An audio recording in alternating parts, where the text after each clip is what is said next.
were sitting home one Sunday with a mate of ours called Kevin. We had the TV on and it was tuned to Channel 7. Suddenly Kev tells us, it's time for the main event. We watched it for 10 minutes and we turned to Kev and said, what's all that about? We were walking down the shop to get a couple of chop wedges. We saw one of those posters up for Benson and Hedges, the one that has a light bulb talking to a piece of bread. We looked at it for half an hour, then we simply said, what's all that about?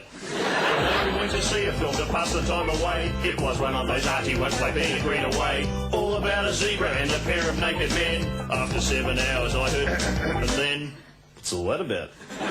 Later on we went to hear a speech by that John Hewson. After half an hour we could feel our mouths loosen. He talked about his flight pack package and his GST, but there was only one response as far as we could see.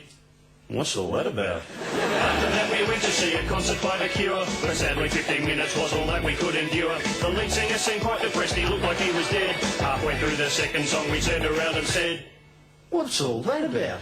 So we took a quiet drive out through the countryside, but pretty soon we found ourselves looking quite mystified, because tourists were all queuing up to see a giant worm. We looked at one another and we had to use the term, what's all that about? We were strolling through a quiet city mall. We came across something that never fails to appall. Students doing street theatre, God knows what it all meant. I think you can imagine how the crowd's reaction went.